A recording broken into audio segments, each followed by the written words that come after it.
Marcel, where are you going with that disc? You are not putting that on again. Marcel, okay, if you press that button, you are in very, very big trouble. Attention. Everybody stop what you're doing. It's time for The Unwritten Rule, a Mizzou sports podcast brought to you by the Believe Network, alongside Payton Haverman and Kenny Van Doren. Here is your host, Jack Knowlton.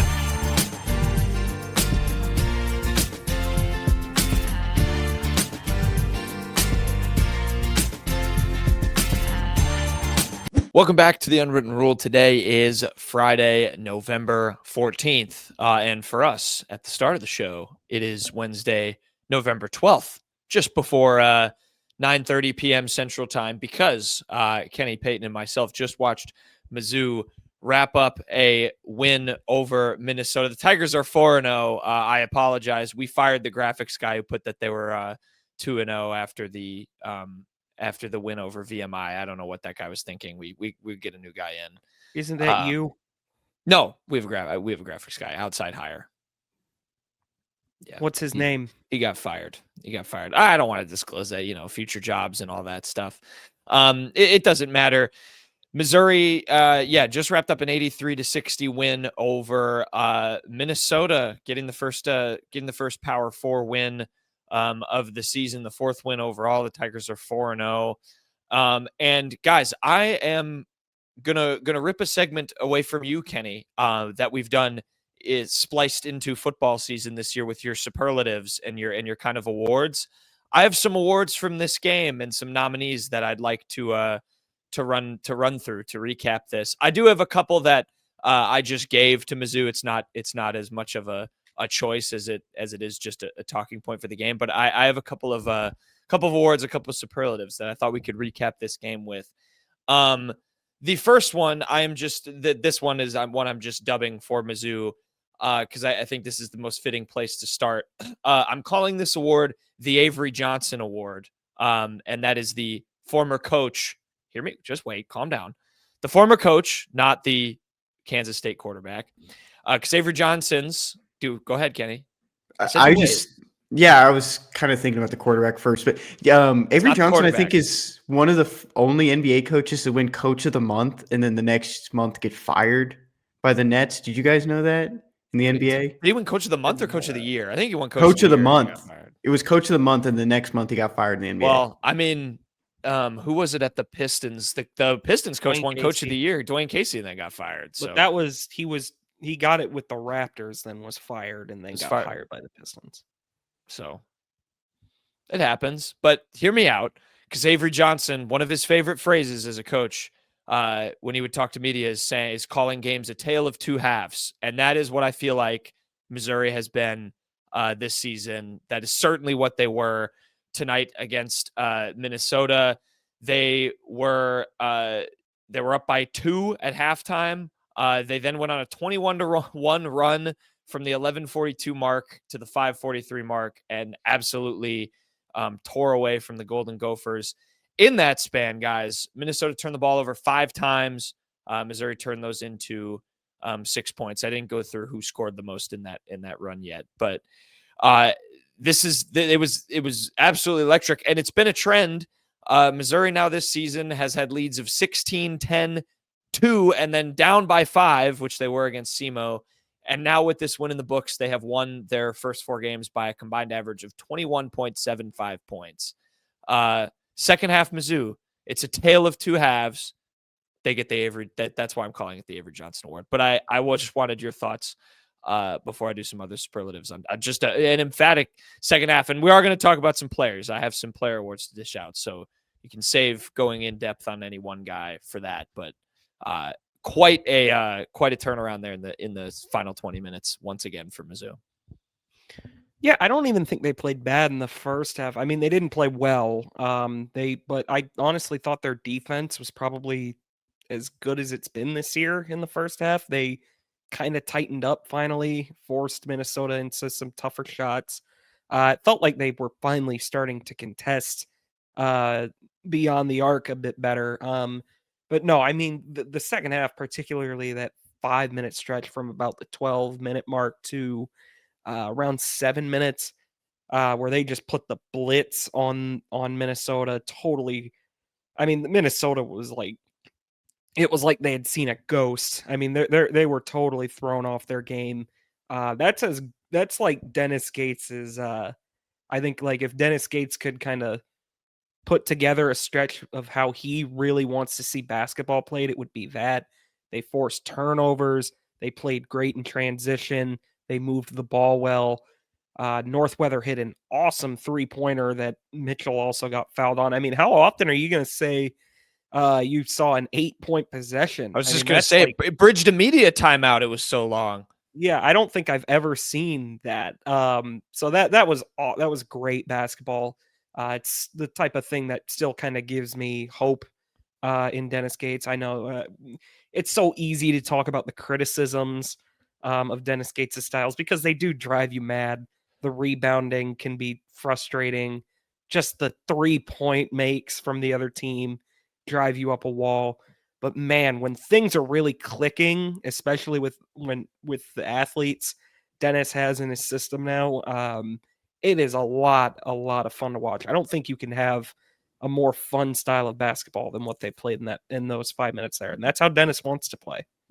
You got to give a lot of that praise too. Like I even texted about it, Payton. You're like, okay, Luke Northweather is actually, in this plus. Like he's a positive to this team in both phases, and they out rebounded Minnesota in the second half, 14-10, and good on the defensive glass as well with 11. But 22 points from Jaden Stone and Jacob Cruz combined, 3 guys in double figures in the second half, and 2 of them come off the bench. I think that is a great sign. And even with Sean Phillips coming back in this game, not really playing much, played 13 total minutes, only 5 minutes in the second half, got up to 3 fouls. I think this was a great performance all around just from the role players on this team. And I think you even saw from Jaden Stone, and we've been talking a lot about like him being a Marquez Warwick kind of comp. I think it might be even more elevated than that because I think there were stretches for Marquez Warwick last year, especially in SEC play, where he just really wasn't used as much. Jaden Stone is playing like last year never happened, and he's playing it in the SEC. And I know they haven't played an SEC game yet, but you go up against your first Power 4 opponent, and he looked great in the second half, 3 from 5 from the field, only 1 for 3 from 3, but just a good second half performance to just kind of play into just that stretch down the end of the game. Kenny, you segue perfectly because the first award I have to propose to you guys with some nominees is the Maybor Majok Best Bench Performance Award. Payton, you want to hit him with a Maybor? Let me tell you about an unsung hero. Maybor! I gotta find that video again, dude. I only named it that. I only named it that because I wanted Payton. And shout out Maybor, but I named it that because I wanted Payton to do the Maybor. Thank you, Payton. All right, the Maybor Majok Best Bench Performance. I have 4 nominees for you. T.O. Barrett, Jaden Stone, Jacob Cruz, and Luke Northweather are your options. And don't pay attention to the fact that is quite literally all of the players who came off the bench tonight besides Nick Randall. Yeah, I was going to say that. You have a slew of options. It's like the Oscars. I will say you could make an argument for any of these 4 as well. I'm going to give it to Cruz.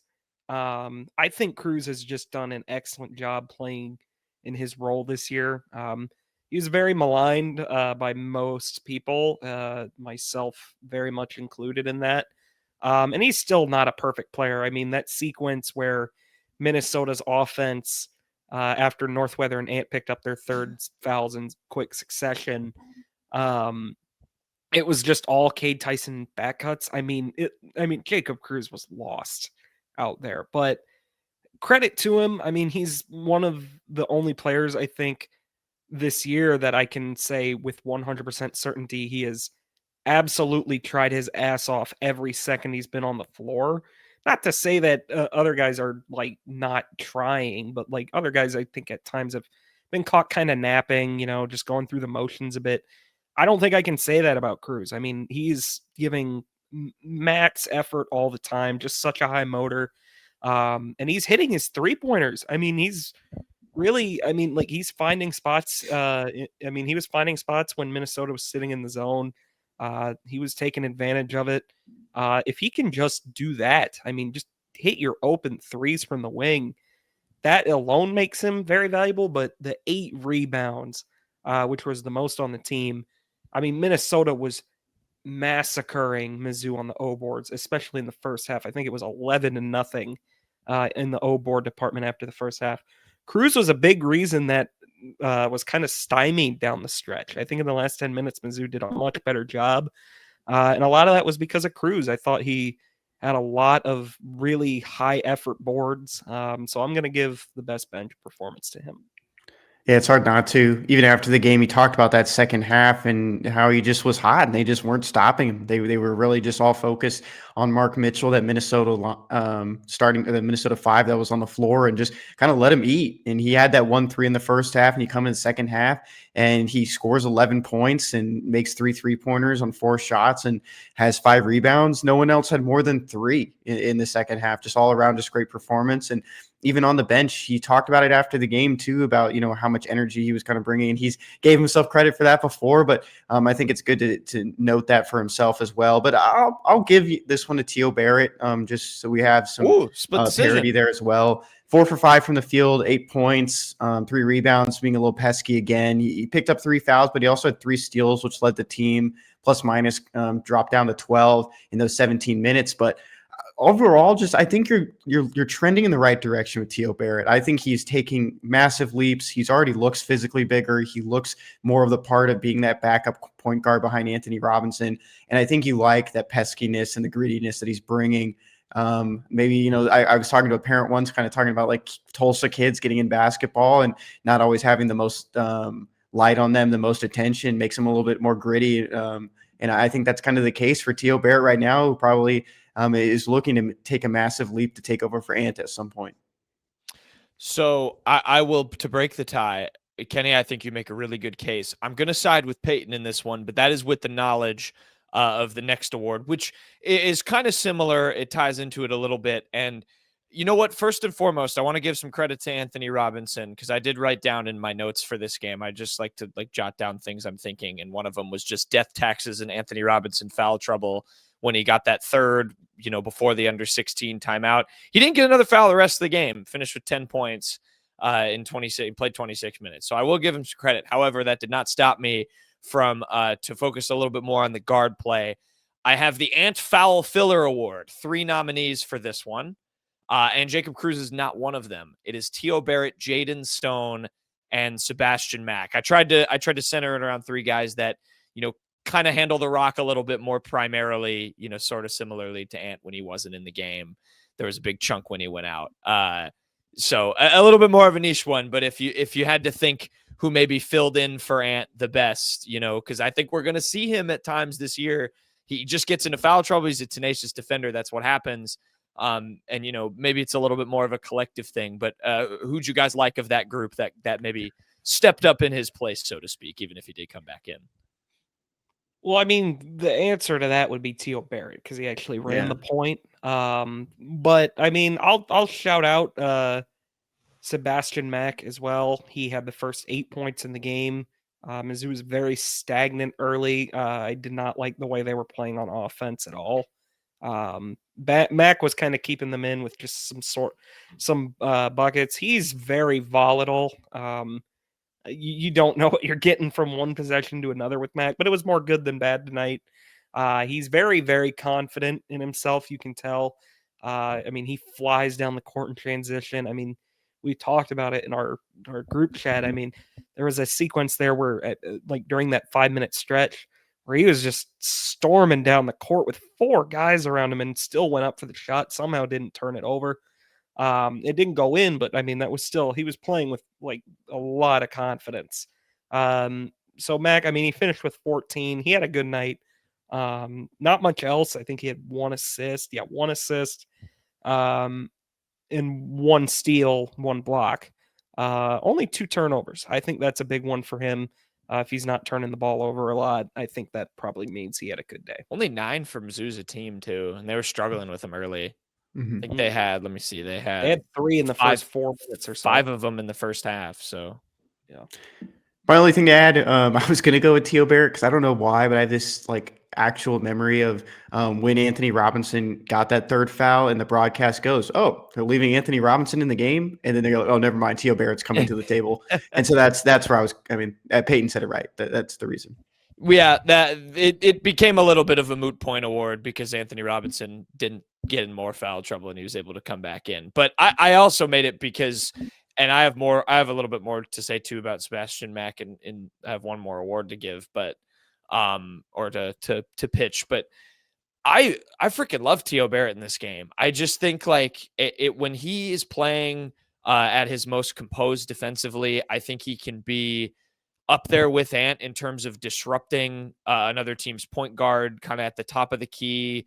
You know, Mizzou loves to hedge those high ball screens and blitz two guys, and I think that's like a perfect situation for Theo Barrett to get his hand on the basketball defensively and just create chaos. And when you have him and Mac together, I think you saw the peak of what happens when that works, and you just have Sebastian Mack who. I'm blanking on the. I had a cartoon character in my head to describe Sebastian Mack, and now I'm blanking on the name of it, which is that's so funny because I was looking at photos of Theo Barrett while you were talking too, and I was like Sideshow Bob. I mean, that's just I know well, yeah, that's a literal with the hair, yeah. Oh man, I'll think of it after. This is making me mad, but whatever. I'm rambling, but I just loved what Theo Barrett brought. I think defensively, and he had the tough putback too. That was, they had been struggling so heavily on the O boards, and for him to just crash like that and tip that layup, I forget who attempted it, but to tip the layup back up and in, I thought he was great. And hopefully, I think he's shown some real growth and to start his sophomore year. I'm excited for what the future can be for him. In kind of that bench role. All right. The last one, pretty easy. You guys can throw another nominee if you want. Two, I did write down 3 names. Just one game ball. Who gets it? I wrote down Mark Mitchell, Sebastian Mack, and Jaden Stone. I think there's probably a consensus answer here, but I'll let you guys pick. Payton, I'll just jump in real quick because I think I know who you're going to go with here. We've not talked about Mark Mitchell like enough, and so I think that's the game ball.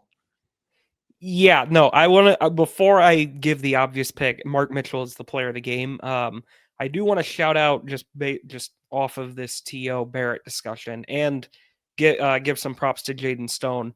I thought that putback and Jaden Stone's 3 that preceded it, or was it like immediately after, just in that same sequence, is a very like slept on point in this game because, I mean, Minnesota came out of the half like firing on all cylinders offensively.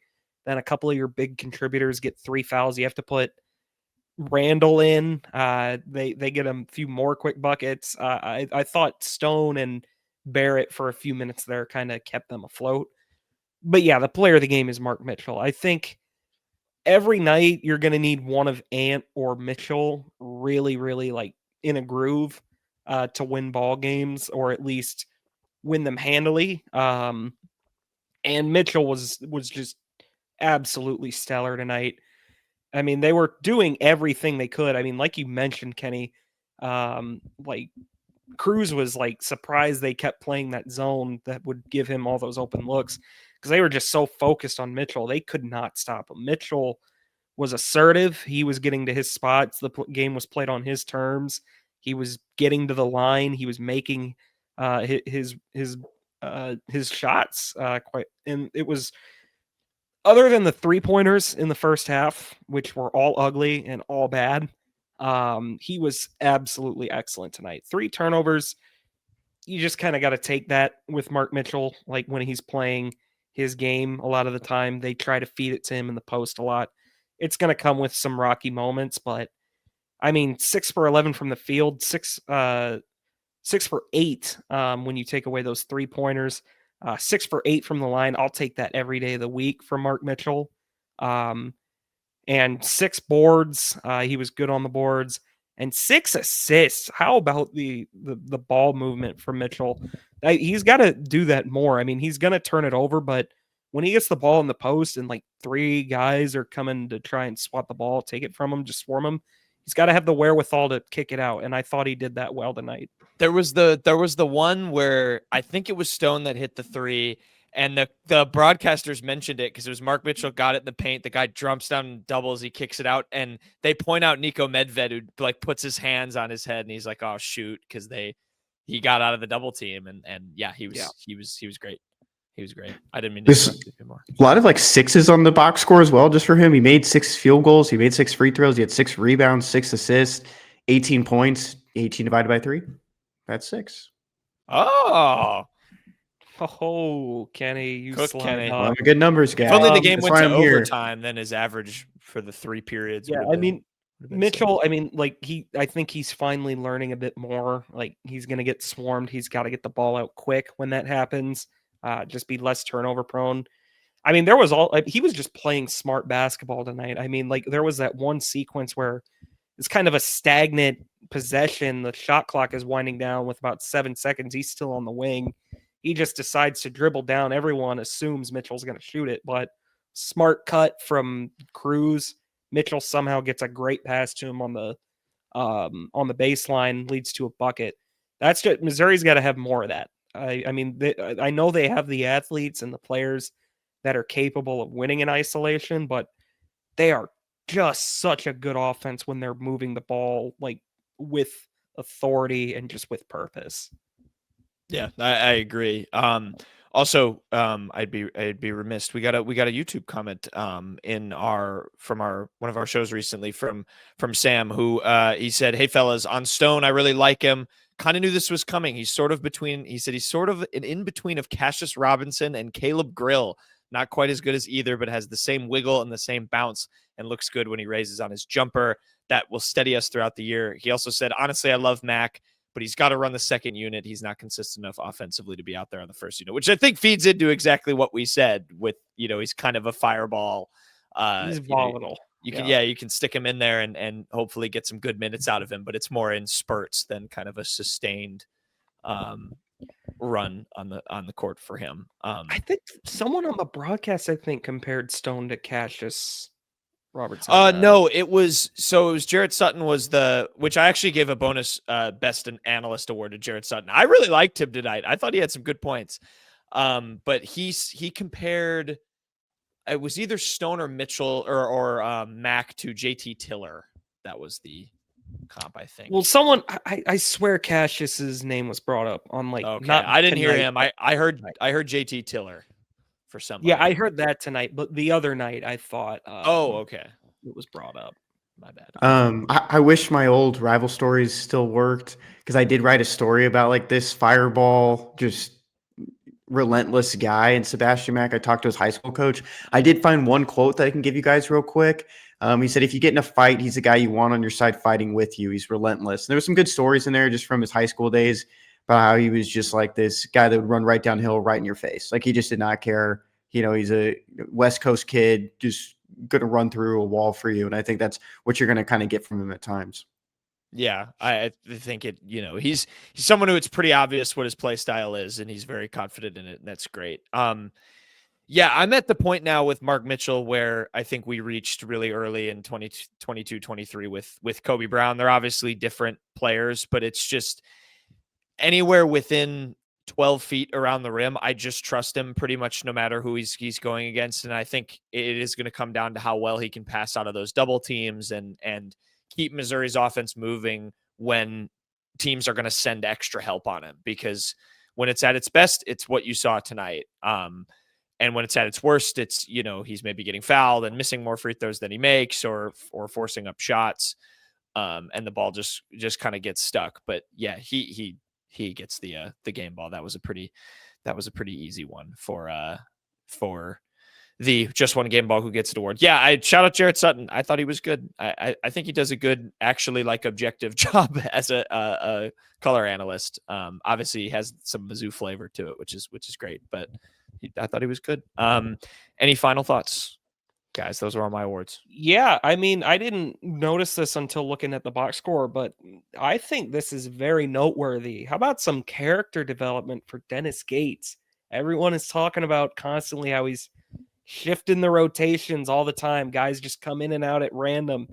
I'll tell you what, tonight, only 6 guys played more than 20 minutes. It was Jaden Stone, Jacob Cruz, Luke Northweather, Sebastian Mack. Northweather and Mack barely played more than 20, but they did play more than 20. Anthony Robinson and Mark Mitchell. Mark Mitchell played 36 minutes in this game. I think that is very notable for Dennis Gates. And look, obviously, I mean, there was no Pierce, no Boateng again. Burns still has not made his Missouri debut. So we'll see how that works when those guys are brought back in. But honestly, and thinking back to like the other 3 games this year, Dennis Gates has not shied away from just keeping a lineup that works in. I mean, he was really making very few changes after that from the 11-minute mark on. I mean, I think he rotated Northweather in. Randall got a couple minutes out at the end, but he really wasn't tinkering, and I think that's very notable. And dare I say, I think he maybe has learned a little bit. Like, if a guy's just not working tonight, go away from him. Sean Phillips, again, did not have anything tonight, I don't think. Dennis Gates went away from him. Javon Porter wasn't really giving you anything. Dennis Gates played him 11 minutes in this game. Phillips played 13. 11 minutes from Javon Porter, who started. So that's very noteworthy to me. It was basically a 6-man rotation tonight for the most part. Or I guess T.O. Barrett played 17. So more like 7 or 8 man rotation. That's very typical around college basketball. So something to keep an eye on. I think it's going to change though.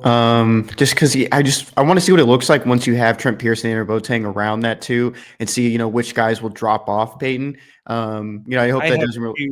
Pretty easy answers. Yeah, I know you do, and I know I think you're going to see a little bit less of T.O. Barrett maybe at times too if that happens, just depending on which guard spot Boateng picks up. Not starts, but minutes at.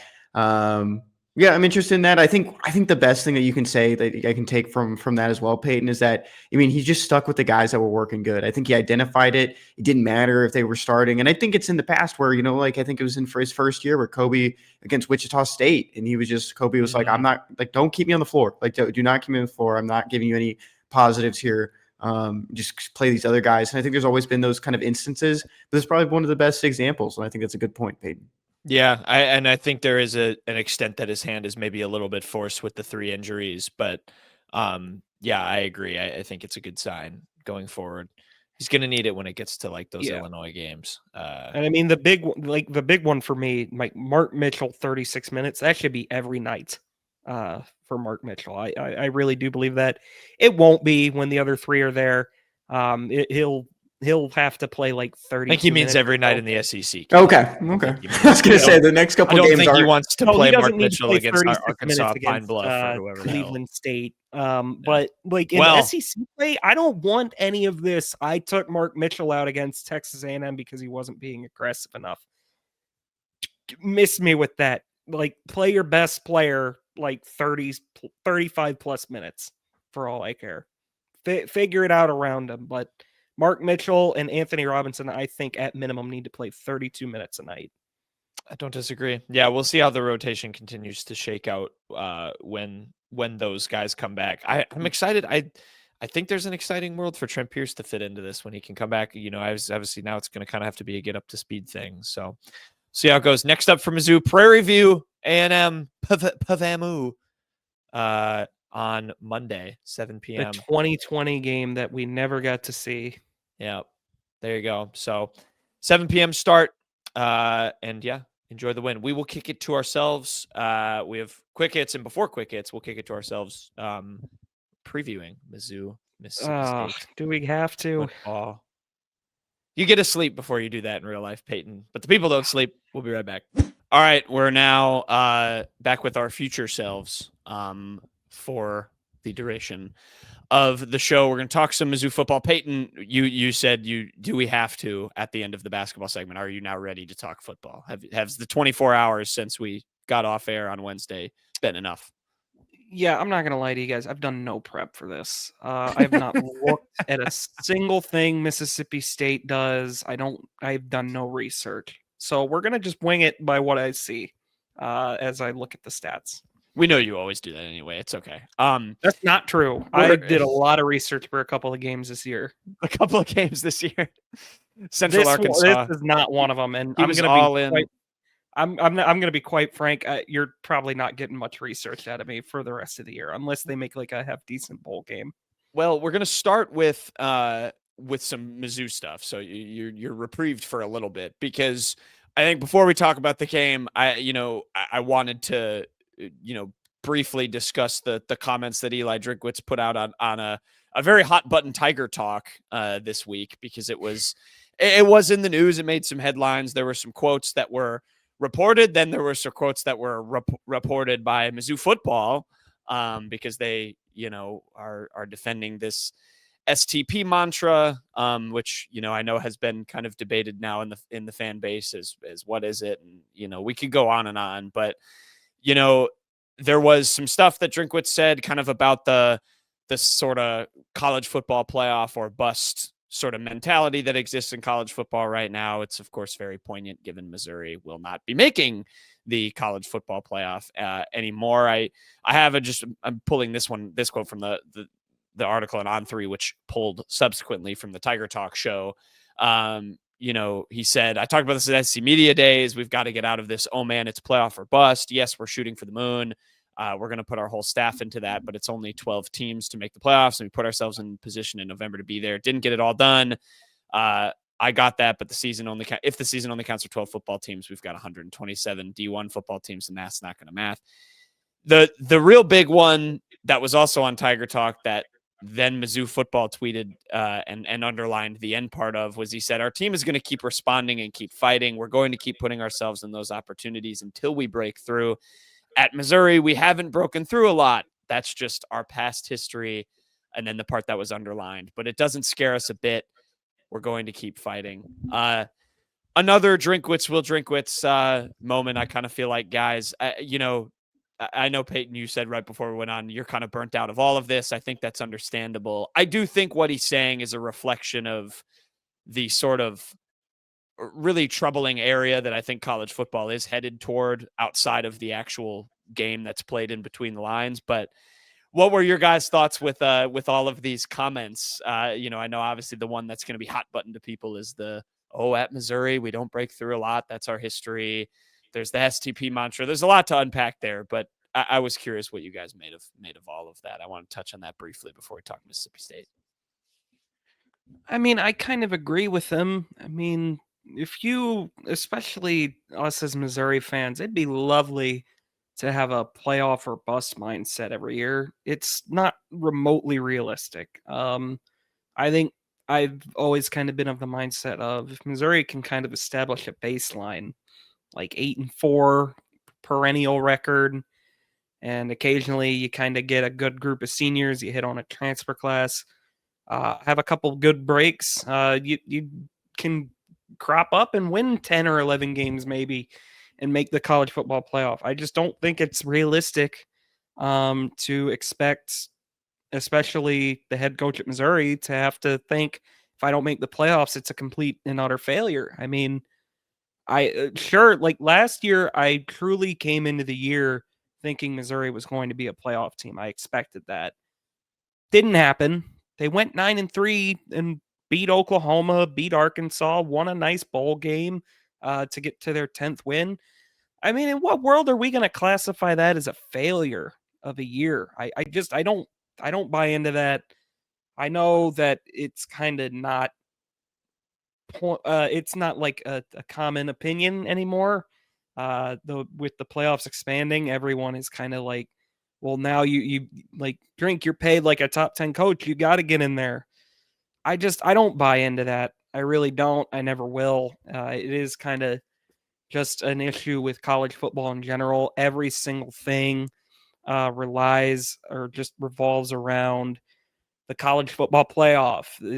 How does this win or loss affect your college football playoff chances? Here's your path to get into the college football playoff. There's just no discourse about anything else anymore. Non-cons are truly meaningless nowadays, except for how it affects the playoffs later on. I mean, Ohio State, Texas was not, like a decade ago would have been seen as like a really cool game between two blue bloods that want to just, trade haymakers. Obviously, those are two teams that expect to play in the national title every year.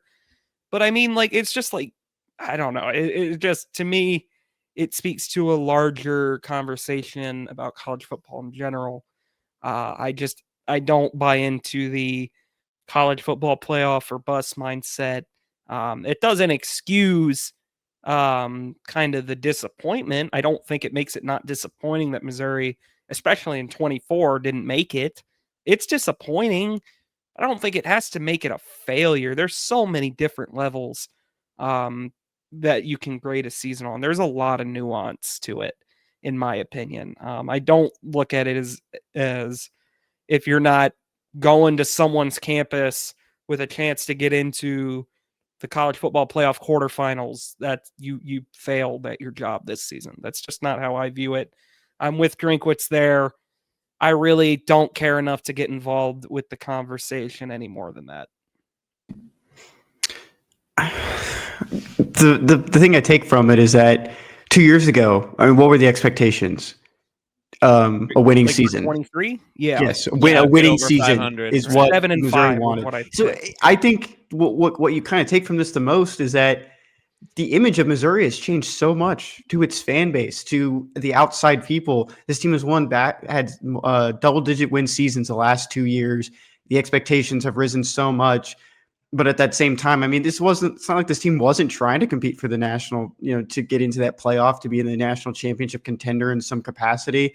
Heck, they moved the state playoffs for Misha in order, just in the case that they need to play at home if they were in the college football playoff. That's something that was just in the cards too, especially with the construction at Memorial Stadium too, that also plays into that. But I mean, this team was preparing for that. And even going back to 2022, Drinkwitz said, like, if you're not, prepping to try to compete for the SEC title this year, what are you doing? Like, you need to be trying to compete at the highest level, no matter what, no matter if your talent meets that standard or not. Of course, things are changing this year, with injuries that stacked up, at quarterback, especially you lose your kicker that, had big aspirations of turning it around, and your season just kind of goes sideways.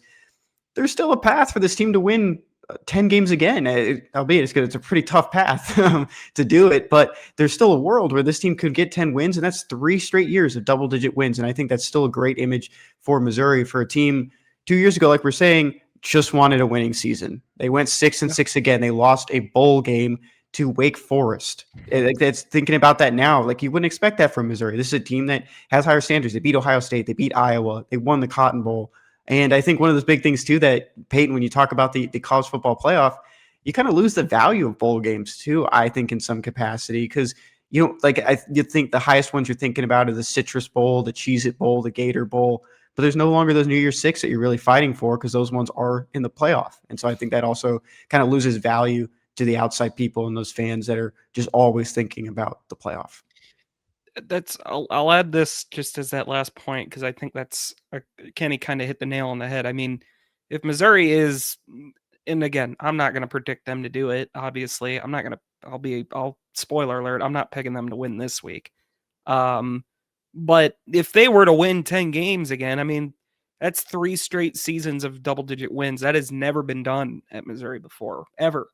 It really just kind of speaks to how, I'm not trying to be a jerk, but I mean, it kind of speaks to how spoiled Missouri fans have kind of gotten these last couple of years, where, you Barry Alvarez spoiled. Yeah. Well, I'm not trying to say don't have high expectations. And for one, Wisconsin and Missouri are in very different places, but here, I mean, like, the conversation, the goalposts keep moving. It was first, I think Drink got all the flack in the world, and he really deserved pretty much all of it his first 3 years.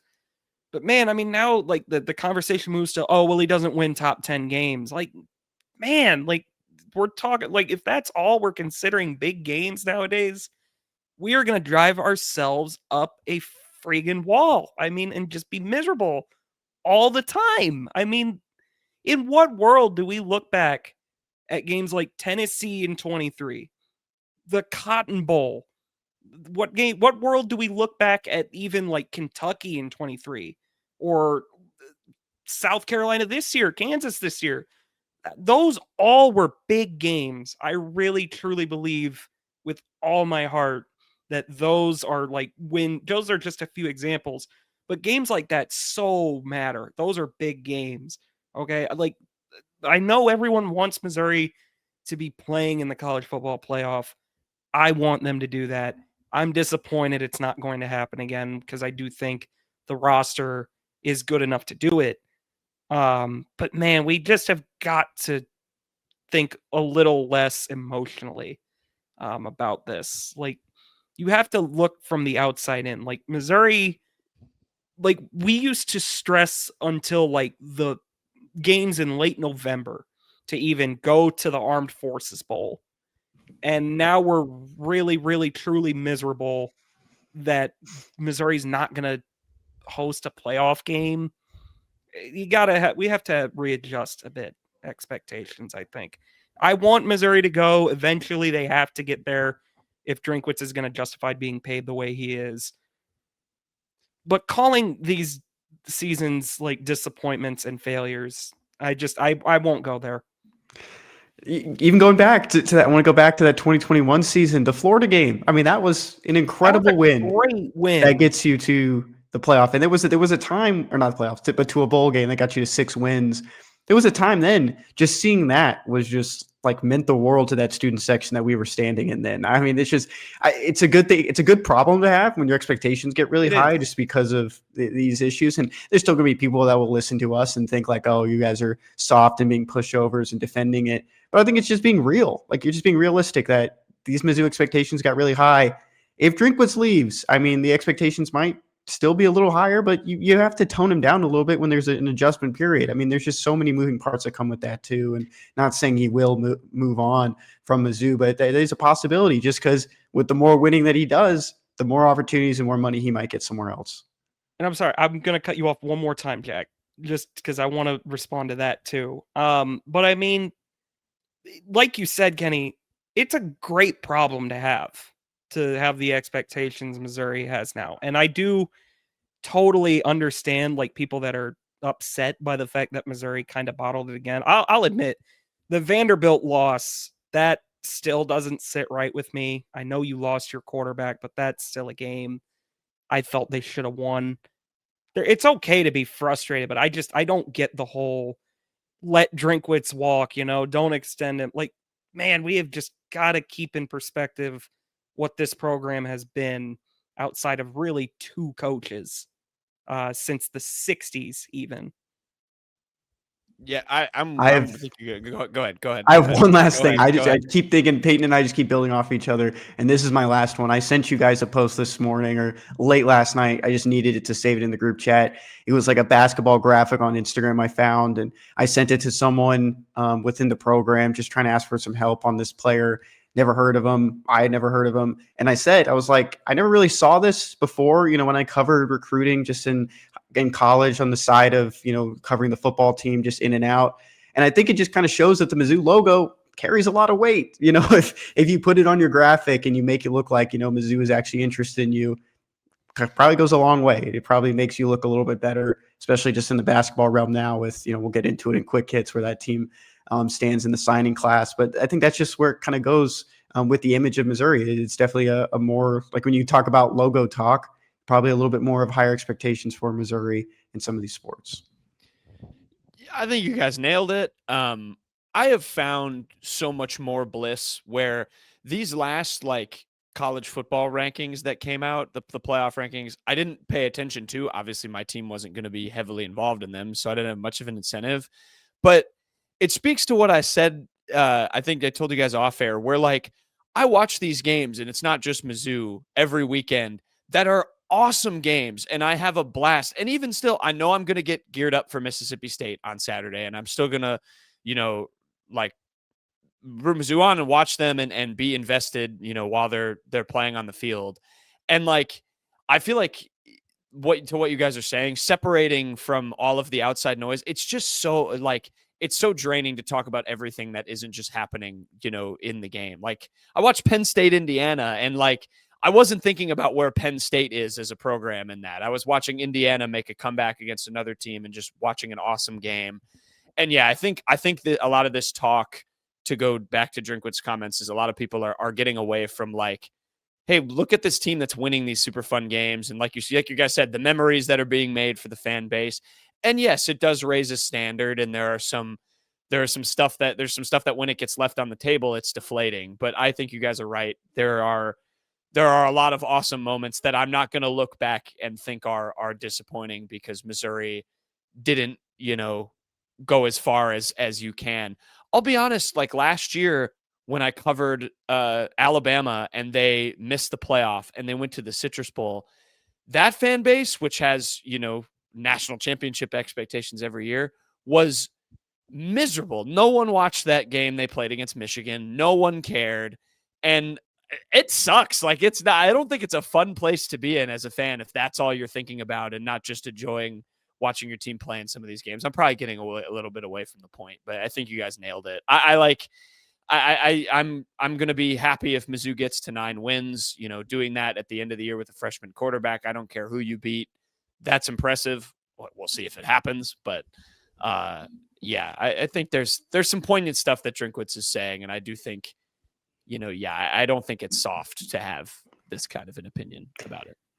My last thing before we get into just this preview on Mississippi State, let's make a pie chart of the fan bases you think were the ones that probably interacted with this one the most. This comment from Drinkwitz, I'm going to say like 65% Tennessee. A lot of Tennessee. Yeah, I think there's a lot of Tennessee involved in this one.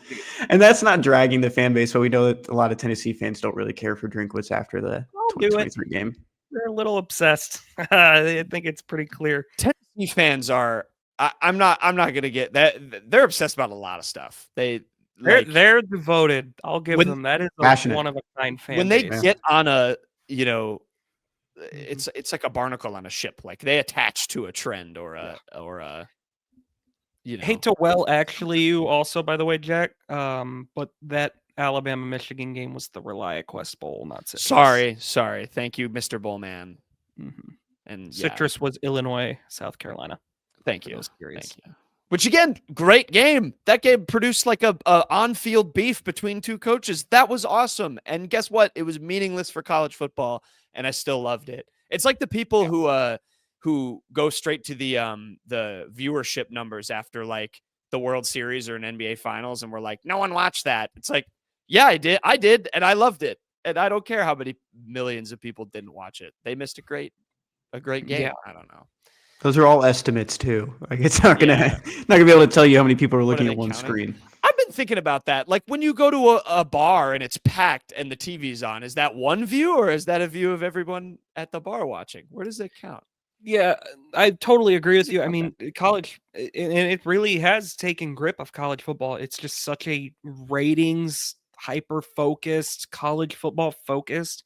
That's all the Discord is about nowadays. I mean, there's really, you have to look hard for like team or just analysis or even fan bases that are just excited to maybe, like A&M is probably going to make their first SEC championship this year. And I'm sure A&M fans are actually very excited about that, but that should be like kind of a bigger story around college football, you'd think, but yeah, nobody cares about even conference championships anymore. I mean, I get it's not the best thing to bring up after they just beat Mizzou, but if Vanderbilt has 3 losses and misses the playoff, are we really going to be like disappointed in Vanderbilt only losing 3 games? Like, is that where we're at? Yeah. Just because they is it all of a sudden a failure of a season for Vanderbilt?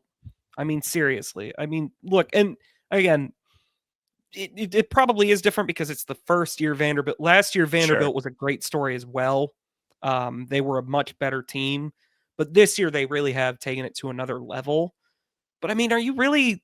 It's still kind of the same thing. Like nobody, I think, is going to look at that Vanderbilt season as a failure. Now, if Mizzou bottoms out, they lose every single game the rest of the way, including the bowl game. You can probably classify that as a failure. But I mean, let's say Missouri gets to 8-4 with Zollers helming it the rest of the way. They go into a bowl game. Even if they lose the bowl game, are you really going to call that a really like a disappointment? Or it might be maybe a little disappointment, but a failure. Who the opponent is. I think you who you lose to, I think will That's probably the thing. play People effect. don't care about bowl games anymore. I miss that. I miss that so piece. sad. I miss like we used to. We're not old, but I feel like we're making us sound old. But like we used to sit and look at the bowl projections every week and be like, "Oh, Mizzou, Nebraska, like that could be fun. Mizzou's actually playing a power team in a bowl game. Like that used to matter." And now, no one, everyone's just bummed they're not in the playoff. Doesn't matter I think that they might get the and this Citrus isn't Bowl everyone, but I or mean, the like, Reliquis Bowl. yeah, I mean, but like the general audience now does not care like about like the Citrus Bowl. Like the Citrus Bowl is a great bowl game. That is like as good as you can get now without making the playoff. And just nobody cares anymore. And it's very sad to me to see that. Yeah. College football is in a weird spot overall. So there you go, Eli Drinkwitz. You produced 20 minutes of conversation, not about the Mississippi State Bulldogs for your quotes. So he's doing his Drinkwitz things. All right. We're going to segue off that. Let's talk a little bit about this game. What do we take it one game at a time? We'll see where Mizzou's at, by the end of the year, but we'll take one game at a time. Let's look at Saturday. 6:45 p.m. is the kickoff against Mississippi State. Mizzou is at home. It is on SEC Network. So for you YouTube TVers, good luck. Have fun. Some lines from FanDuel. Missouri's favored by 6.5 on FanDuel in this one. The over-under is 51.5. The over-under for Missouri in the first half is 14.5. Instead of half a lot there. Their over-under total points 29.5. If you want to parlay Mizzou and the under, which that's a little spoiler to my pick, I like in this game. It's plus 241. You can get that on FanDuel. We talked about Drinkwitz in the playoffs.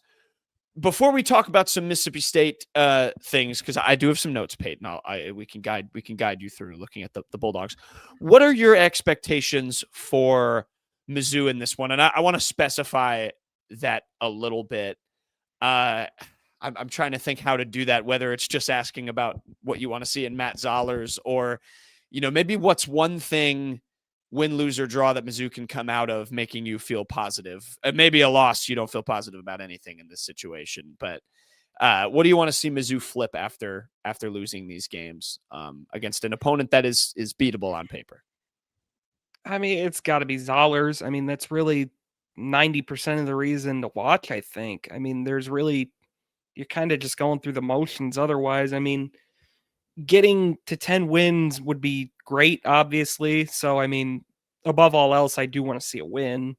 Even if it means Zollers was terrible and they won 10-7, I'd be happy with that. I mean, at this point, it's just kind of scratching off wins or seeing how Matt Zollers does.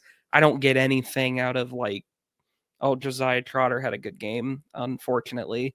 So I think it's just got to be growth from Zollers. They got to put him in better positions to succeed. They got to keep the run game got going last week, and it still didn't open it up. There was the whole thing with Caden Green saying A&M was calling out the plays or something like that. That can't happen. Jesus. I mean, with a true freshman at QB, you don't want them to know what's coming. I know it's going to be a little more vanilla when you're trying to get a young QB in a groove, but they got to find a way to get Zollers in a rhythm early. They got to tell him to take some layups, even if he wants to cut it loose like he did last week. He's just got to see a couple balls get completed, I think. And if that's in like intermediate or quick routes, I think that could be something too that could play into this, because you look at the wide receiver numbers that we talked about, just cleaning up that game on Monday's show, and there's a lot of good wide receivers on this team, and I think there's some usage there that could probably use an uptick. And we can call it safety blankets. There's a lot of underneath routes that probably would play well for guys like Kevin Coleman. Josh Manning too is a pretty physical guy that can probably move through, a linebacker or a bigger safety or slot corner, just whatever it is. If there's opportunities for that, I think that could really play out well for a young quarterback, and those quick passes, not really have to worry about the pressure coming in on you against an SEC defense. That would play really well in your favor. And if you get the ground game going, you can get the passing game going. And I think, if the ground game can reciprocate against a team that struggled with run attacks this season in Mississippi State, I think you're looking at an offense that could really use a pivot here for the going into the final two games after that. Eli Drinkwitz prompted some good convo from us. I'm gonna call him out now because Kenny, you wrote an excellent feature on Matt Zollers that everyone should go read over on Mizzou Today, and I sent you a screenshot of a certain part of that I found interesting because you talked to Brett Rippon, who of course Eli coached when he was a true freshman at Boise State. I'm sorry, I'm not trying to spoil your entire story, but this has a point, I promise. Because you mentioned in your article that Drinkwitz ahead of last week talked about when he had Brett Rippon, he was trying to use him with quick throws. His first touchdown was a swing screen to the running back, and then Drinkwitz said that will be even more of a point of emphasis with Zollers against Texas A&M. You sit on a throne of lies, Eli Drinkwitz, because then we just watched him try to huck it down the field a million times when Mizzou wasn't handing it off to Hardy or Roberts. So I would like to see that, to your point. I would like to see more of the intermediate game. Obviously, Brett Norfleet's on the injury report, I know, is questionable. That impacts things, as an outlet guy. Zollers wasn't connecting. He wasn't as accurate when he was going to those short throws as he was, I think, against Vanderbilt. So some of it is on him. But I would like to see that schemed out a little bit better and have some more of those outlets. Because you talked about the running game. I don't know how much more you want the running game to get going. I mean, Roberts and Hardy were great. Maybe Hardy getting the ball more than whatever it was, like 13 times against A&M would be good. But I think to have that balance, it's a little bit on Zollers, but I think that has to be schemed, and that's what will be the most positive for me out of that game with Mr. Matt Zollers. I'll add some context to that as well. That was something that Brett Rippon talked to me about was he remembers from that Boise State game, those intermediate throws. And I said, that could also be apparent. I don't know if Drinkwitz actually mentioned that. I know they talked about tailoring the playbook to him. And that was something that Brett Rippon remembered too, is that they kind of adjusted things to make sure they fit him. And you were kind of expecting that against Texas A&M. Maybe they would change things up a little bit to make it look like it would fit him more. And you just look at the stat line. You just looked at just the overall play, and it didn't really look like anything clicked for Matt. Of course, different competition. You can kind of compare it to Brett Rippon played Virginia in his first game on the road. Matt Zollers played the number 3 team in the country. Right. Of course. It opponent does matter too. And I think it will for Mississippi State. And, Kenny, as you know, and the viewers know, my cheat sheet with you guys over at Mizzou Today is Know the Foes. And I like to read those to get an idea of Mississippi State. So I pulled some stuff. You guys talked with Paul Jones over from the On 3 at Mississippi State, Maroon and White Daily.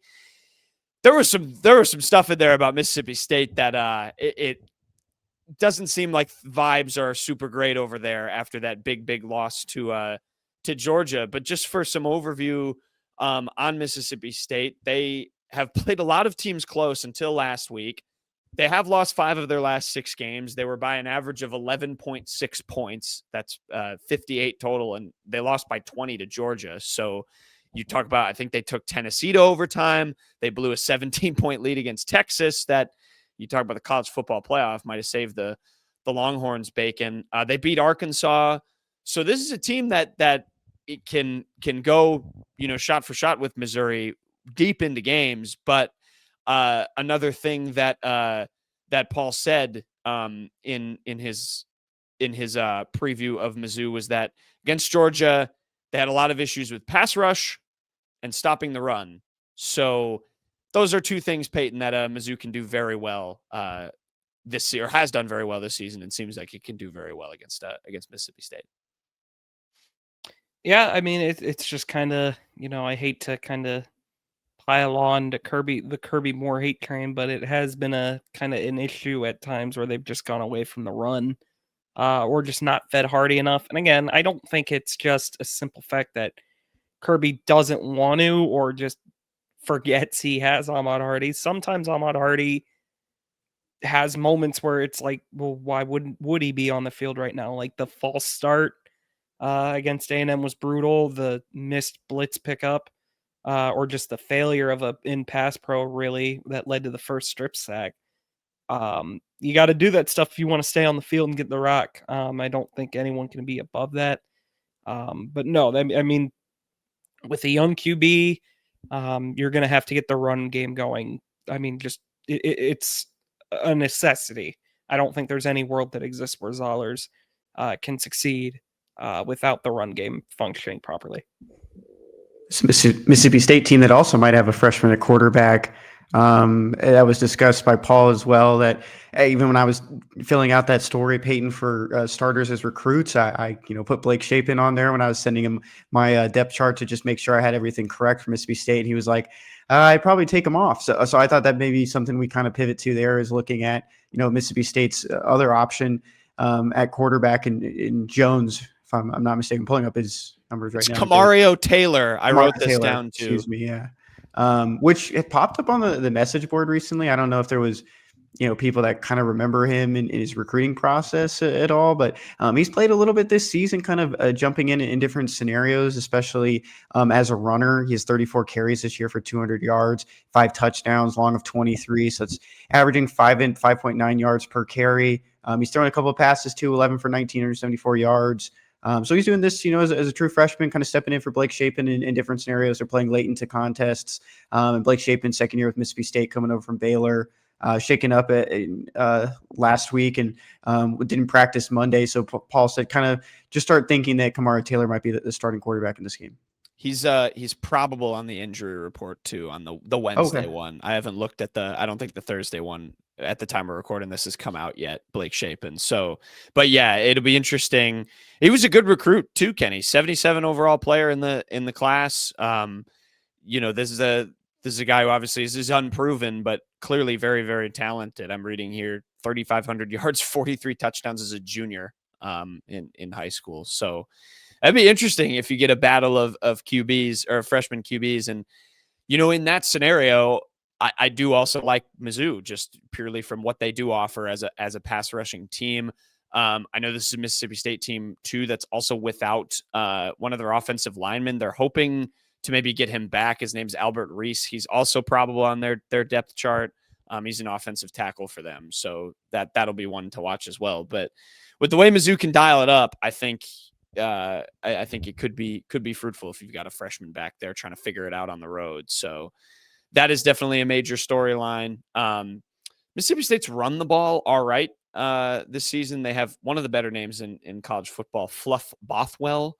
And Devon Booth is the other one. I think most people will know his name.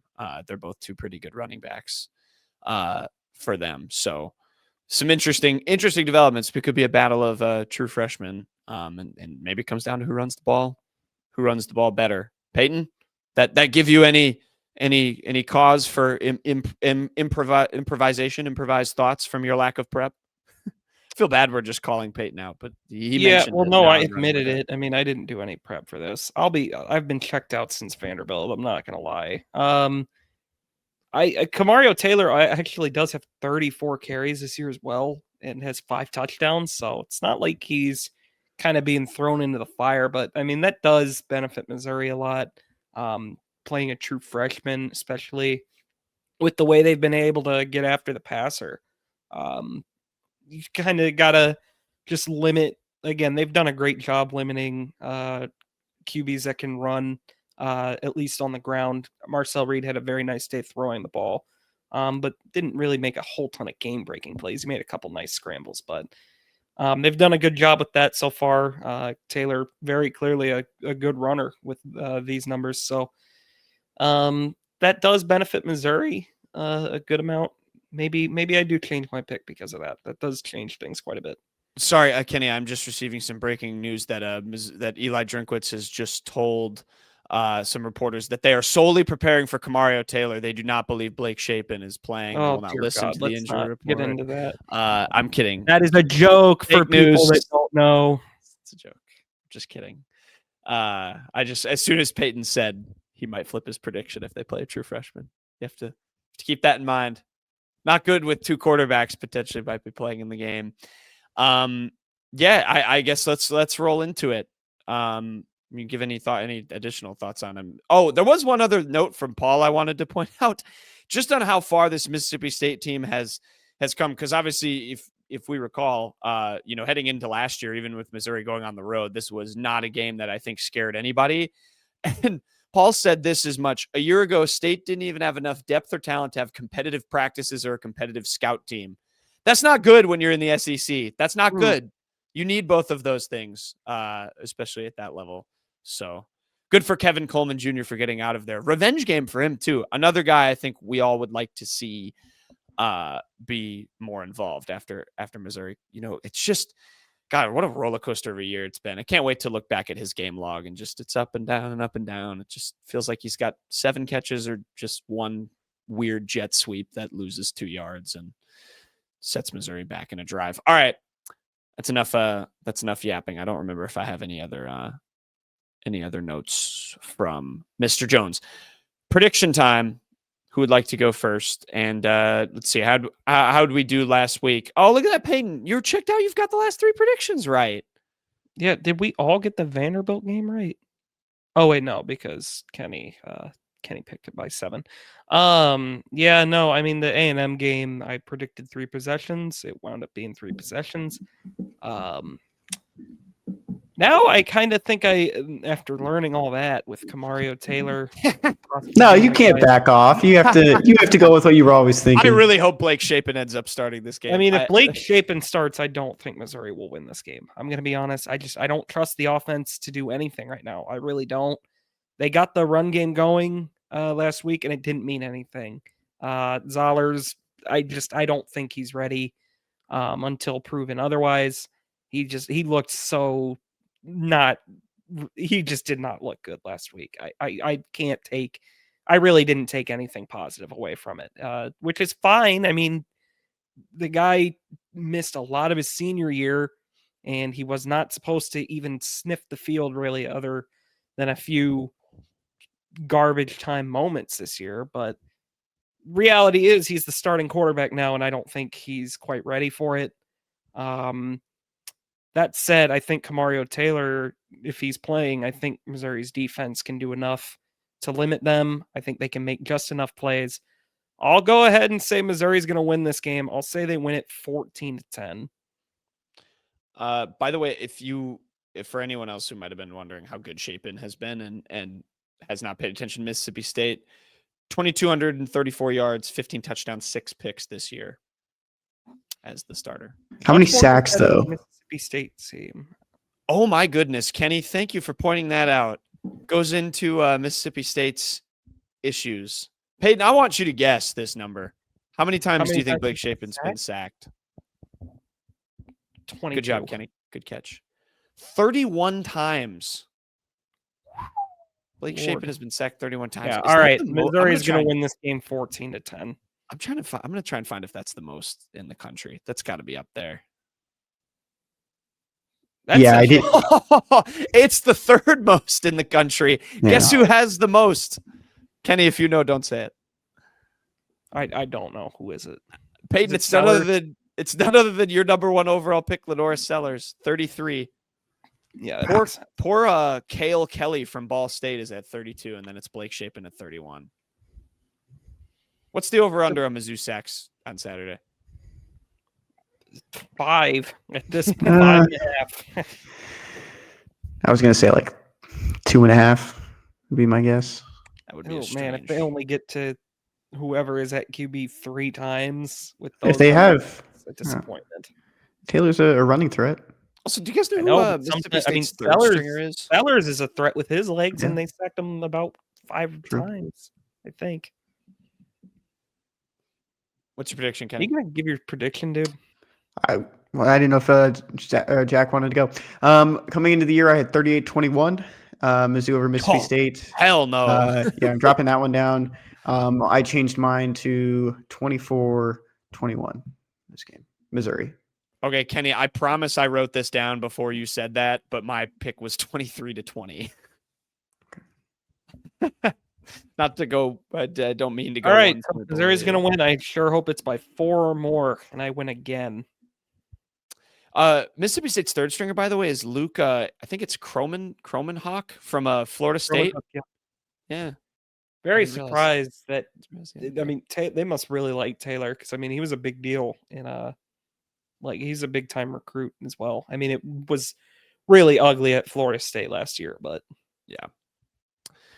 All right, there you go. Some Mississippi State previews. By the way, I did do some other blue chippers for this game, by the way. 2 receivers, Brennan Thompson, Anthony Evans. I mentioned the running backs, Bothwell and Booth. Jerron Manning's a good safety. Darian Goulet or Julette. I don't know how. I'm sorry, Darian, if I'm butchering your name. And Malik Sela, a defensive end. Those were all guys Paul mentioned. So some other names to keep an eye on. It's no Texas A&M pass rush, but it'll be an interesting one. I think this would be a really nice game if Zollers can go pick up a win here for his confidence before he then has to go to Oklahoma. We'll see how that trip goes against that defense. How many times Oklahoma hasn't played Mississippi State? How many times do you think that defense would sack Blake Shapen? So they got a good one. They sacked Arnold. What was it? 9 times in a game? Yeah. I don't think it. I think you. I don't think quit it's if you get 1.5. sacked 10 times. If you get sacked 10 times, I think you're done. Like I think you just quit the game. There's like an actual issue there of someone getting hurt. If that's the case, it is pretty remarkable that they sacked Arnold 9 times and Auburn did not immediately bench him the next week. I'd say more like 5 or 6 at most. TCU sacked a quarterback. Penn State against Illinois in 2019 had 16 sacks in a game. This AI, that's per the AI overview. Like the teams combined? It says 16 by Penn State. That's what it says. Or you're saying Penn State sacked Illinois 16 times? 16 times. That is not. No, it didn't. That is wrong. There's no chance. I'll find a sack. I'll find it. I think you're reading. That's an ungodly number. We can move on. We can look at this later. This is individuals.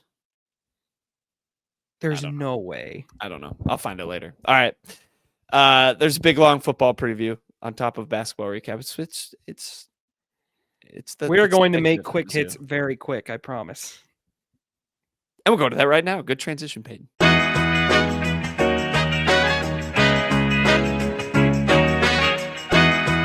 Okay, quick hits time. Before we do Jersey of the Week, I want to correct myself. The AI overview was stupid. The most sacks in a game was TCU. 15, September 9th, 2000. They did that. Payton, who do you think has the record for the most sacks by one player? It's a notable name. I'm not. Isn't it JJ Watt? Pick like a random one in a college game, not in a season. One game. It's actually 3 guys. Ivan Pace Jr. Did it for Miami of Ohio in 2019. Elvis Dumerville, shout out, 2005, and then Arizona State have one. Terrell Suggs, was he one? Terrell Suggs, I thought was on here. Oh, maybe not. Terrell Suggs went to Arizona State, right? I'm not making that up. Terrell Suggs is not on here. Dang it. He did go to Arizona State. Okay. Elvis Dumerville for Louisville, Amir Ismail for Western Michigan, and Ivan Pace Jr. for Miami of Ohio. Yeah, you said Ivan Pace. Thanks. Okay, sorry. I was just repeating. I didn't say all 3. Anyways. Whatever. Jersey of the Week. Kenny. Jersey of the Week goes to Sophie Cunningham. This was just like the top post I found. There was a Gamebridge Sport Pro-Am was going on. But the reason I did this, I had a 2-parter. I had a YouTube short recommended to me, and it was Sophie Cunningham holding up a Blues jersey. So I watched it, and she got a Blues jersey from the Blues. It says Cunningham on the back. My second part of this jersey from the Minnesota Wild. My second part of this jersey is that at the Mizzou game this past Saturday, I was working on something, and I look up every now and then, and I looked up, and the announcer went, "The mayor of Columbia is here," and I was like, "Oh man, this could either go like pretty poorly, just depending on who's at this game. Maybe there's going to be some boos just because there's a political figure." And then Sophie Cunningham, they showed her on the big board, like, oh, okay, this is better. Like I was a little bit worried there for a second that might get some angry people up there just because it's a politician, but ended up being a-okay. That's good. Good. Yeah. I think I was the only one because I wasn't really like in tune in between when there was TV timeouts and everyone else probably knew Sophie Cunningham. I literally thought it was Barbara Buffalo. You thought you thought the political opinions were gonna start flying. Yeah, I was ready for some boos, some cheers. Just hearing you the never know. I reaction. mean, not everyone's gonna be on the same side. No, of course. It was recent. Why don't we move on? It was election season. All right, Payton, your jersey. My jersey of the week is going to go to Aidan Chronister, Toni Bryant, and especially Jason Crowe Jr. All three have now signed with Missouri's top-ranked basketball recruiting class in the early signing period. SportsCenter Next called it the current number 1 men's college basketball recruiting class, and all three are signed now. Jason Crowe Jr. Capped it off on Thursday. Chronister and Bryant signed on Wednesday. Big deal. I thought Kenny was going to have an Me too. more.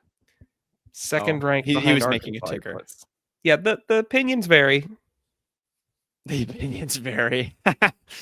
I do like that the top reply is that someone tagging Jeff Goodman and saying he's probably upset because, of course, Jeff Goodman tweeted that the Minnesota. We forgot to bring that up in the basketball recap that Jeff Goodman said it was a snooze fest that even though there are 2 high majors playing.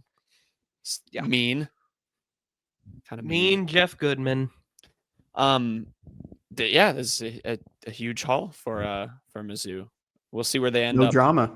I think that's good positive too. They weren't waiting on anyone other than Jason Crowe. Waited until Thursday when we're recording this around 1:30 Central Time. Or would that be 11:30 Pacific, where he is in Inglewood, and to sign. And that Mizzou knew about it. He was just kind of doing it on his own time and wanted to have the ceremony at his school. So good on him. And I think when you're Mizzou and you're in that spot, I think you're feeling pretty good that you didn't have anything to worry about, didn't have to worry about a decision at all, and you got the 3 guys that you wanted.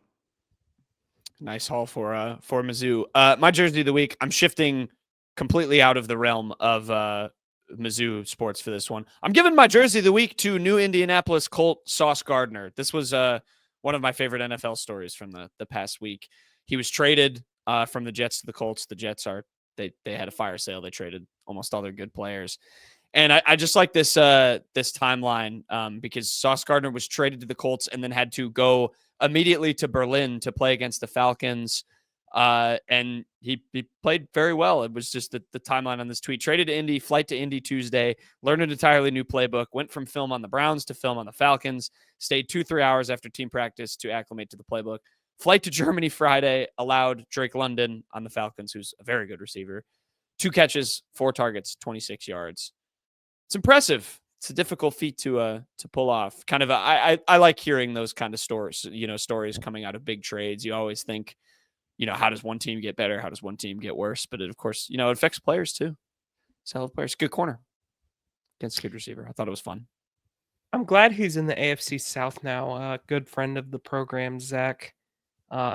He would probably say that Sauce is as good, if not even a bit better, than the Texans' young corner in the same draft class, Derek Stingley. So it's cool that they're in the same division now.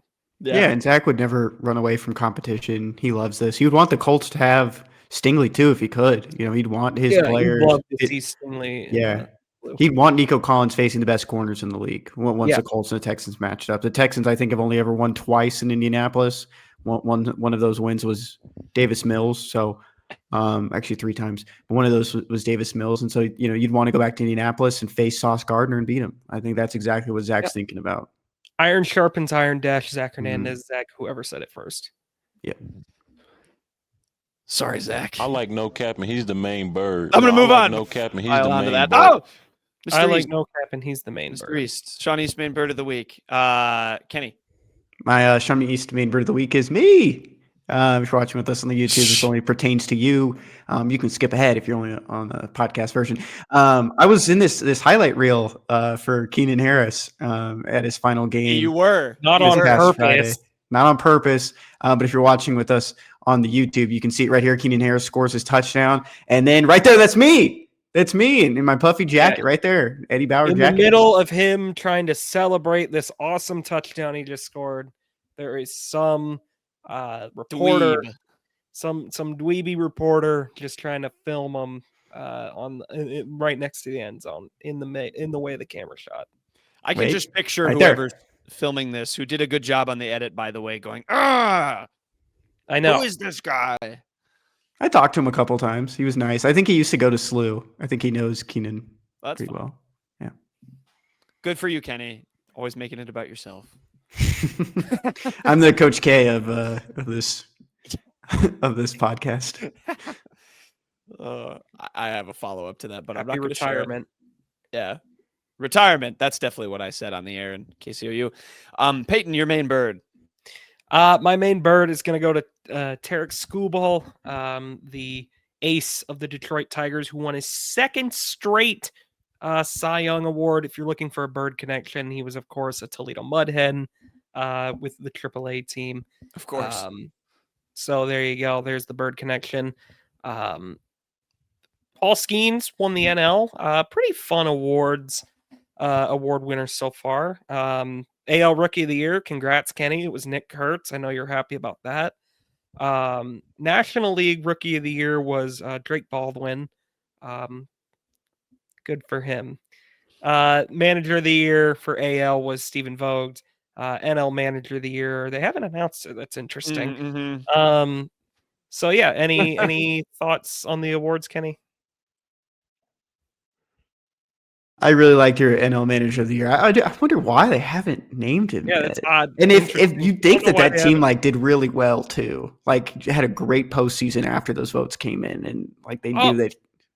You know what? Oh, they did. How could I forget? Terry Francona must have won NL Central Manager that was way above expectations, made the playoffs. Really, just did way better than they expected. It had to be Francona, right? I thought so, but there was another one. There was another manager. It was a team that's playing for a lot more this season. You can say who won the MVPs too. Did they announce them? I haven't seen it. They did. Yeah, Shohei was unanimous again. Shohei and Aaron Judge. So Judge did beat out Cal Raleigh. Yes. I disagree with that, but it wasn't too unexpected. I guess we'll never know who won the NL, huh? NL manager. I didn't even say anything because they didn't. You're all right. I have no leg to stand on here. Payton, no, you do. They did announce it. We're just not saying who it is. He knows. He knows. I talked to him about it. He did ask me, are they wasting Pat Murphy's prime? I will say the Pat Murphy thing got a little carried away at the end, where he's like, "Nobody, we're the underdogs. We're the he was trying to do the Kirby Smart thing. Everyone tries to do the Kirby Smart thing. Yeah, well, you know what? He's not Kirby Smart. So yeah, but he eats pancakes. I thought he was more doing the Drinkwitz. Okay. Is this sour grapes? Absolutely, it's sour grapes. This is not necessary. I don't care. This is not necessary. Kenny, who would you have picked for AL MVP? I think I would have gone with Judge. It was very close, in my opinion. Would you have picked Raleigh? I would have picked Raleigh. I think a catcher. It's just tough, yeah. Sometimes, to me, it's as simple as a catcher hitting that many home runs. I'm a big analytics are a plus. I'm in the numbers, but sometimes I think it should just be as simple as a catcher hitting that many home runs for a team that had the best year they've had in decades. I think that really, sometimes that should be, it should be that easy. I just think it's very hard not to give the MVP to a guy who also had double-digit WAR. No, again. Yeah. I'm not offended that Judge won. I don't necessarily think I would have picked Judge. I think Judge is an easy Hall of Famer. I think he's not an undeserving MVP pick. Mm-hmm. I just think Raleigh would have been who I would have picked. Yeah, it's when you look at positional value as well. There was just no one worth more than him, in my opinion. It's just so hard. I think that's what made this season pretty good. I think all around it was a pretty good season, no matter the outcome, of who you were rooting for. Yeah. Who would you pick for AL rookie? Oh, sorry, I want to just know this. I would have picked Nick Kurtz. You're so mad. I am not mad at all. I like Nick Kurtz. I used to post so many highlights of Nick Kurtz when he was at Wake Forest. I thought he was awesome. I thought he had a great year. That one game he had should have won. Yeah, do you know who that was against, Jack? Oh, yeah, that's right. Sorry, I didn't even do that on purpose. I didn't do that on purpose. Unlike you two, I did my trolling by accident. Look, Look at Kenny trying to pretend he's not so angry right now. I'm not angry at all. I'm not. I actually saw a guy in an A's hat yesterday in a Vanderbilt shirt, and I almost said something. I was like, that is a sick athletics hat. I thought it looked great. I'm not against him. Anyways, what were you going to ask, Jack? I was going to ask if you guys were surprised at all that the Pirates shut down all the Paul Skeens trade stuff, or was that not that shocking? No, they too early for anything like that. No, yeah, if they traded him right now, nobody would support that fan base. That would be really bad. Or support that team. Where would it rank on the Luka Doncic scale if they? It would be worse. It would be a lot worse because there's nothing worth Paul Skeens out there. You can't put together a package. I think that would make it worth. You can get comp picks all you want, but you're never going to get enough to replace Paul Skeens. Those picks are going to come in after like the 30th pick, and no one is also going to have 3 to 7 of those, just sitting around to trade. You just can't do that, and there's just not a prospect haul or just major league haul that a realistic prospect one. Yeah. Okay. Do you think he gets traded at some point if they don't figure it out? Yeah, the Astros are going to trade him. He's going to trade to the Astros in 2029, and the Astros are going to give up, whatever the equivalent to Colin Moran is. They're going to give up Paredes, Shea Whitcomb, and Eric Getty, stuff like that. No, I don't want to say. I think it's such a impossibly hard sell to say you're going to trade Paul Skeens unless it really is so hopeless. Mm-hmm. And I don't see it ever getting to that point. Fair enough. I mean, Do I think he ends his career as a Pirate? No, but I don't think he'll be traded. I was curious about that because I remember I've been seeing that was a thing like all season was that who knows because they're not good or whatever. Yeah. Interesting. My main bird of the week specifically is going to go to Gracie Britton, who is a softball player for Southern Boone. Go Eagles, bird connection. But Payton mentioned it for men's hoops. It was signing day for a number of programs for Mizzou. Shout out to Michael Stamps over at the Columbia Missourian. Put a nice roundup together. What do you mean? Who's what? Look at the side. Who is that? It's Pete Bland. Oh, I was like, below Pete Bland. Who is Mark Saxon? I don't know who that is. Mark Saxon was there. We haven't been in college in years, man. No, he wasn't. No, you're lying. Yeah. It might be a new guy. They're allowed to do that after we leave. I know. It's my Missourian, man. You freaked me out. I wasn't looking at the screen, and I was like, "What happened? What came up?"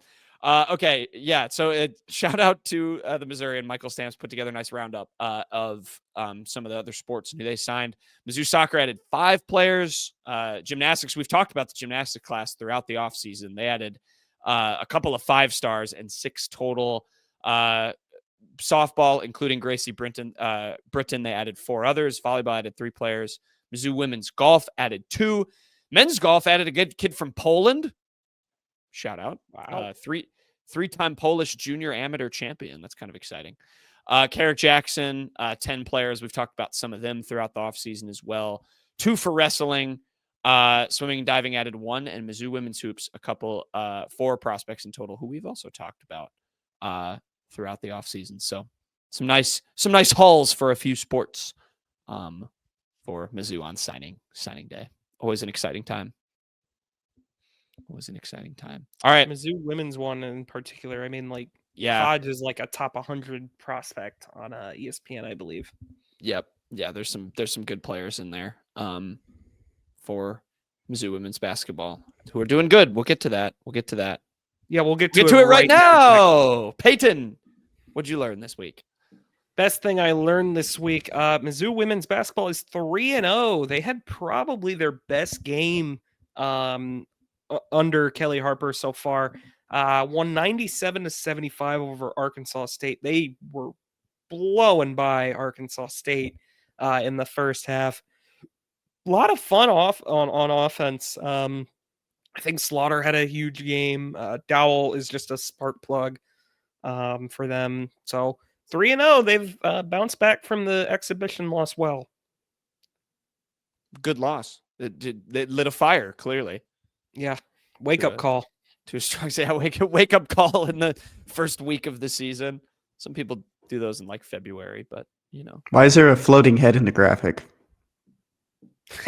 That one never misses. No.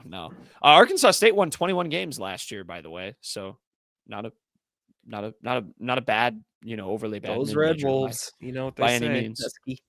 They have good women's and men's basketball programs over there at Arkansas State. I don't know why I'm shouting them out, but it's Aidan Chronister was going to take an OV there, and he ended up not doing it. Interesting. Yeah, Jordana Reisma 22-15 in this game. 25-9 for Grace Slaughter. I believe she was the transfer from Cleveland State, if I'm not mistaken. So I'll get back to it. She was. Boom. 3 years. Look at me. The Vikings. 14 for Abby Schrenke. 13 off the bench for Jayla Smith. Big time. Need to keep ripping off the wins, Kelly Harper. Make us forget about that Maryville game. I don't know why. I can't forget. I'm already forgetting Maryville. There you go. Kenny, what'd you learn? Best thing I learned this week is that a true son will be playing baseball again in the state of Missouri. Kam Misner, who was DFA'd this past week by the Tampa Bay Rays, was traded to the Kansas City Royals for a player to be named later, or cash. Forrest Kam Misner started his pro career with the Marlins. He was a day one draft pick by Miami in 2019. Got traded to the Rays. Made his debut in 2024. Kind of bounced up and down. Past 2 years, provided a little bit more defense. But I think it's pretty neat that you're going to get a true son with the Royals, and maybe that's in the minor leagues at some point, to start, or back in the majors at some point too. But I think that's a neat thing to see. Yeah, like you said, I mean, closer to home, or just Mizzou. So very cool. We'll see. I mean, I can't think of who is on the Royals outfield. There's Caglione. Isbell's been there for a lot of years. Yaz, that's right. Is he a free agent yet? I don't know, but I will point out too, Misner's from Poplar Bluff. Okay, yeah. Fun. Very fun. All right, guys. I promise. I know I do those stadium updates, and people might get annoyed with those, with the construction ones. But I promise this one's the best one that I'm going to give. Stadium construction update. The Rock M is back. They put in a Rock M on the west side of the field at Faurot. Right in front of the Brock Olivo number. Rock Olivo.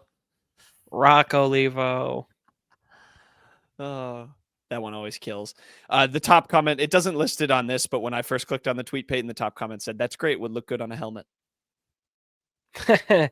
No, they tried that. It didn't look good. It looked. They didn't do it. Did they do it with white though?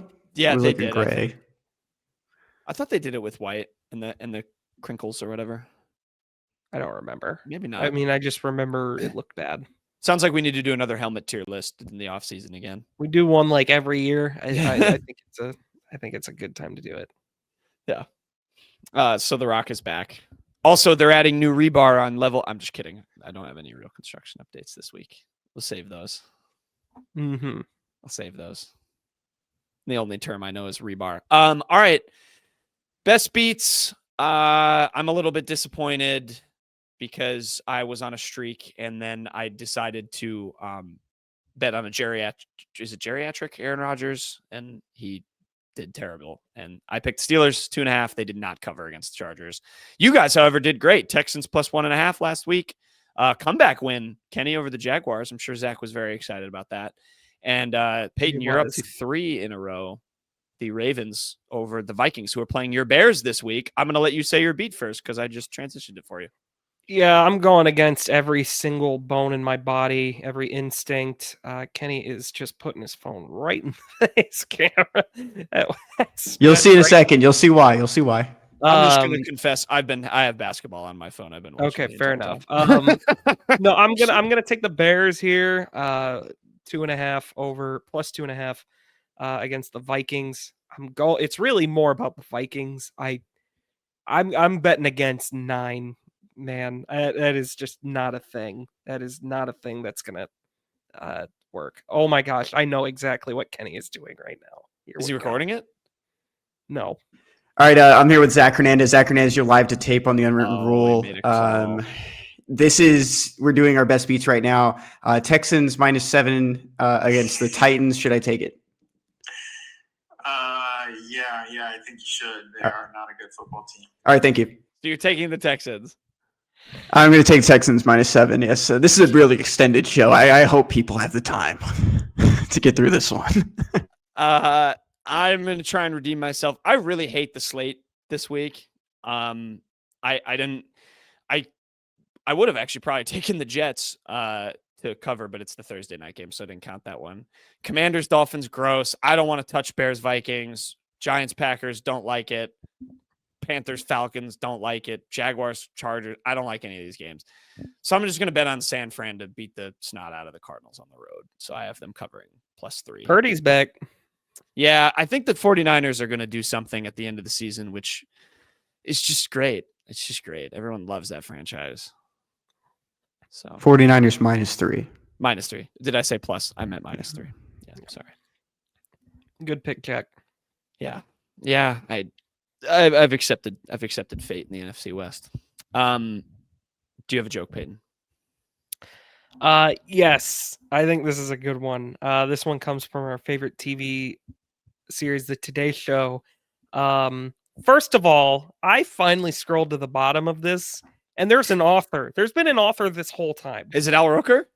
No, it's Sarah Lemire. So Sarah, she's a lifestyle and entertainment reporter for Today, based in New York City. She covers holidays, celebrities, and everything in between. So Sarah, thank you. This document has been a joy for us. I feel like given how long you've used that, what if Sarah has taken like another job? She doesn't even work for the she Today might Show anymore. So she, at least at the time of publishing, was this. But Sarah gave us this one. The past, present, and future walked into a bar. Do you guys have any idea what it was like in there? It was a great time. Oh, that's a guess. A good guess. I like that, but no. I don't know. The past, present, and future walked into a bar. It was tense. Oh, okay. I didn't think of it like it's that. a grammar joke. I like that one. It's a grammar joke. That sports editor that you definitely know at the Missourian probably think that's funny, Payton. I know. Shut up, Mark Saxon. I'll have to look into his work. I don't know who he is. Why was he so shocked that someone else was working there? Thought Adam Feiner was still there. Adam left. I think Adam's been gone for a bit. No. I don't want to air out his business, but this is Missourian lore that like very few people watching this will understand. No one's watching the show at this point. All right. That'll do it for the Unwritten Rule. My grandma might be. Sorry, Grandma Clara might be watching. Grandma Clara, I'm really sorry that this show was so I hope she has time tomorrow. Yeah. We have not gone this long in a long time. Yeah. Well, it was doomed from the beginning when Drinkwitz said what he said. All right, that'll do it. Hope you guys enjoyed. We're not going to have a recap Saturday. I don't want to hop on at 10 p.m., frankly, and talk about Missouri probably losing to Mississippi State. I'm just going to say it. So hopefully they don't, and we'll be back on Monday. And we'll recap that game along with hoops. I think we have basketball on this weekend. We don't. Oh, we don't. Darn it. We don't have it. Monday. Oh, it's Monday. It's Monday. Yeah. Basketball's on Monday. So just football. We'll recap Mizzou against Mississippi State. We will see you next time.